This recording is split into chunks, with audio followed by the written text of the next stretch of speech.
लो श्रवण जी मेरे को बोल दो, मैं बोल दूंगा। आप तो दे दो पर्चियाँ मैं बोल दूंगा।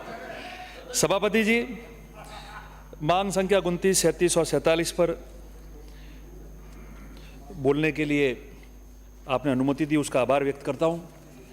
माननीय सभापति जी, आज हम लोग पशुपालन, आयुर्वेद, देवस्थान, उन विषय पे बात कर रहे हैं जहां सरकार की तरफ से, विभाग की तरफ से कहने को तो बहुत सारी योजनाएं बनती है, बजट भी देते हैं, मगर वो मूर्त रूप ले नहीं पाती।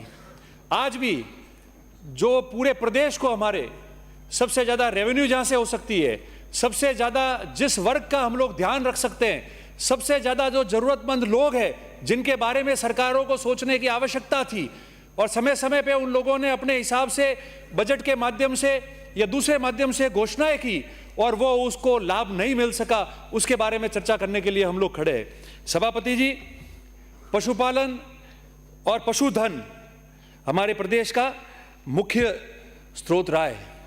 आज हमारी क्या स्थिति हो रखी है? पशुपालन में हमारे दो प्रकार के पशुपालक हैं।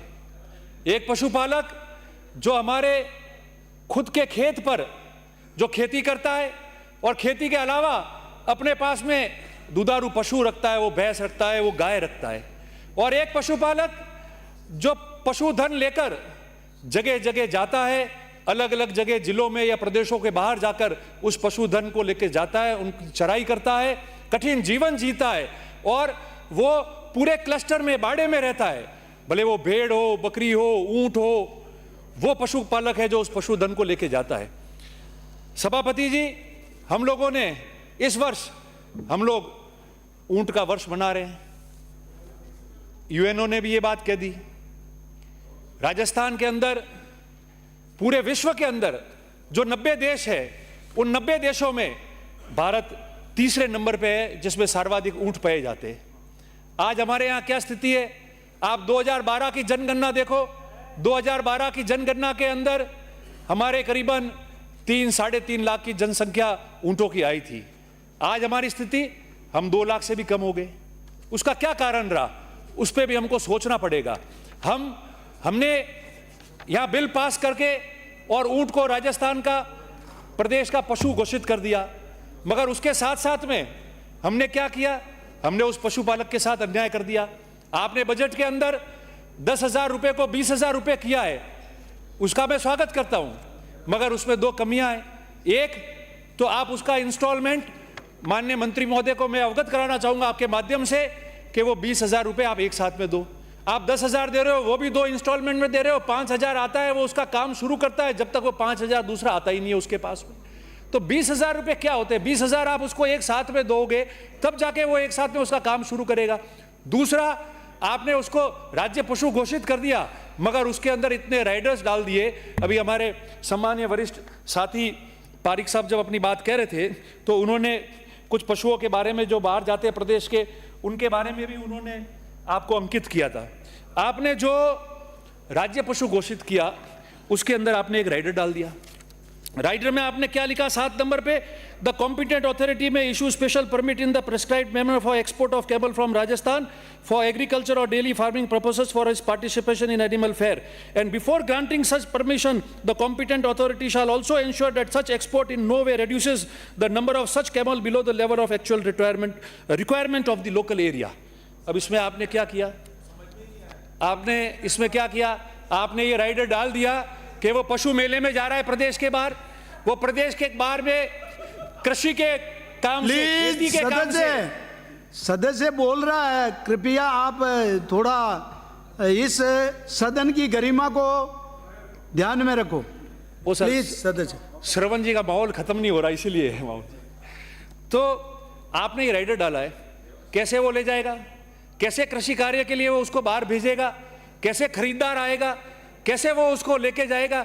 और मादा तो ठीक है, पर नर ऊंट जिसको वो पाल रहा है, आप 20,000 रुपये दे रहे हो मात्र, अभी आपने बजट में किया है, 10 हमारे समय में हुआ था, मगर उसके बाद में जब वो उसके काम नहीं आएगा, आगे कृषि के काम में नहीं आएगा, आगे उसको भेज नहीं पाएगा, आपने इतने सारे राइडर लगा दिए, तो मैं समझता हूं इस विधानसभा में वापस इसका अमेंडमेंट बिल आना चाहिए मंत्री महोदय, और उसमें जो अमेंडमेंट जरूरी है, जो इस पशुपालक के हित में है, वो अमेंडमेंट हमको करना बहुत जरूरी है। ये निवेदन मैं आपसे करना चाहता हूं। बाकी तो आपको ध्यान ही है कि हम लोग ऊंट का आपने बीकानेर में भले लगा दिया, वो डेयरी पर्पसेस है, उसके जो बाई प्रोडक्ट्स बनते हैं उसको देने के लिए, मगर आपके सरस डेयरी का सब जगह सारी व्यवस्था है, मंत्री भी आप है डेयरी के, तो आप सब जगह इनके बूथ खोलो, और जो आपके एनीमिया की कमी है, हड्डियों की तकलीफ है, एक इंसुलिन के बराबर एक दूध होता है एक गिलास ऊँटनी का, जो प्रूव हो चुका है, ये सारी बातें हैं, और इसका लाभ अगर सबको देना है ताकि चिकित्सा व्यवस्था भी तय हो जाए उनकी,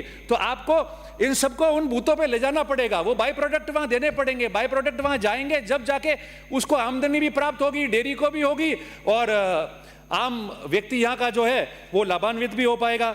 मैं आपसे निवेदन करना चाहता हूं कि आपने गायों की बात की, ये बात सही है कि 2008 और 13 के कार्यकाल में इस पूरे देश के अंदर राजस्थान सबसे पहला राज्य था जिसने गायों के लिए निदेशालय बनाया, डायरेक्टरेट बनाने की घोषणा की, और 100 करोड़ रुपए से वो कार्य उस समय कांग्रेस की सरकार ने शुरू किया था। ये पूरे देश में सबसे पहले कांग्रेस की सरकार थी। अनुदान मिल रहा है, महीने भी बढ़ाते गए हम अनुदान के, मगर उस पशुपालक का क्या, जो गाय लेके, जिसके बड़ी संख्या में उसकी गाय है, वो एक जिले से दूसरे जिले, दूसरे जिले से तीसरे जिले, राजस्थान के बाहर अन्य प्रदेशों में भी जाता है और उन गायों को संभालता है, उनके बारे में कौन बात करेगा? वो सर्दी में, गर्मी में, बरसात में उन पशुओं को खुले खेत में सोता है, बारिश सहन करता है, गर्मी सर्दी सहन करता है, और उसको आप कुछ नहीं दोगे तो कैसे काम चलेगा? मेरा मंत्री महोदय, सभापति महोदय, आपसे निवेदन है, आपके माध्यम से निवेदन है कि आप ये हिम्मत दिलाओ। बाकी तो कांग्रेस की सरकारों ने सब्सिडी भी कर दी, अनुदान देने की बात कर दी, डायरेक्टरेट बना दिया, मगर आज आप घोषणा करेंगे, आप मारवाड़ से आते हो, पशुपालक पूरे जो है आपके वहाँ इलाके में है, आपके वहाँ भी जनसंख्या उनकी बड़ी है, आप सब जानते हो। मैं विश्वास रखता हूँ, उम्मीद करता हूँ आपकी शक्ति है, आज आपकी शक्ति का आप उदाहरण पेश करोगे, और जो गाय लेके विभिन्न प्रदेशों में और जिलों में घूमते उन गौपालकों के लिए आप अनुदान देने की आज घोषणा करोगे, और राजस्थान में एक मिसाल कायम करोगे, हिंदुस्तान में ये मिसाल कायम करोगे। ये निवेदन और आशा मैं आपसे करता हूं और ये रखता हूं। सभापति जी, इसके अलावा आज पशुपालकों की क्या समस्या है? मैंने आपको पहले ही कहा मंत्री महोदय, आप उस इलाके से आप जानते हो, जो लोग भेड़ लेकर, जो लोग बकरियां लेकर विभिन्न प्रदेशों में जाते हैं, मध्य प्रदेश जाते हैं, हरियाणा जाते हैं, जैसे हरियाणा में है, आज दिल्ली के बॉर्डर के पास, एमसीडी के इलाके के बॉर्डर के पास में, और हरियाणा के अंदर करीबन 2 लाख गाय राजस्थान की बैठी है। 1 लाख गाय तो आपके क्षेत्र के आसपास की 2-3 जिलों की है। उनके बारे में कौन सा संभाल करेगा? जो भेड़ बकरियां लेके जा रहे, पहले सिस्टम था, चीफ सेक्रेटरी के निर्देश पर मीटिंगें होती थी, उनके रूट तय थे कि उनको किस रूट से जाना है, क्या सुरक्षा उनको दी जाएगी। वो मध्य प्रदेश से आ रहा है तो उसका ये रूट रहेगा, गुजरात जा रहा है तो ये रूट रहेगा, हरियाणा जाएगा तो ये रूट रहेगा, पूरी इसकी सुरक्षा उनको उपलब्ध होती थी। चीफ सेक्रेटरी जी मीटिंग लेते थे, उसके बाद में डिपार्टमेंट मीटिंग रहता था, उनके खाद्य की क्या प्रॉब्लम आ रही है, खाद्य सामग्री उनको मिल नहीं रही, त्रिपाल मांग रहे हैं बारिश के लिए। देश आजाद होने के इतने वर्षों के बाद में जो पशुधन को अपने संतान की तरफ प्रेम करता है, वो आज त्रिपाल मांग रहा है।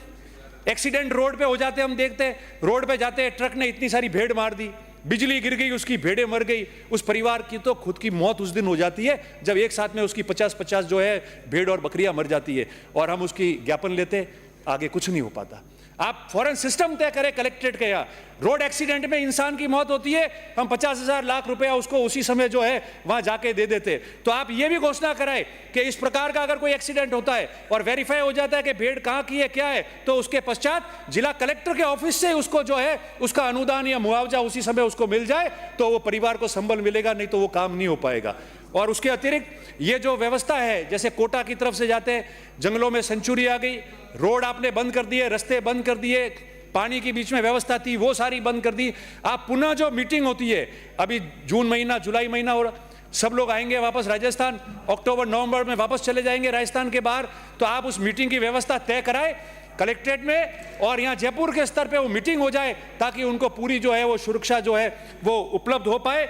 मैं आपसे यही निवेदन करना चाहता हूँ। बाकी आपके विभाग के अंदर जो पद है, आपके खुद के प्रतिवेदन जो है 23-24 का, उसमें आपने सारी जानकारी दी है। उसमें 139.58 लाख में से 2 लाख ही खर्च हो पाए।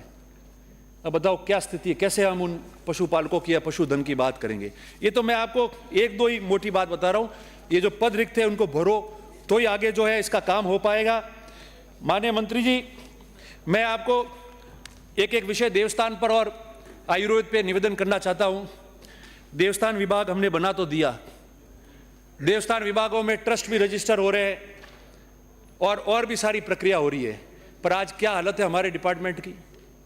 आज वो देवस्थान विभाग काम आ सकता है या हमारे परम पूज्य सभी साधुगंत मठाधीश भी विराजे हैं।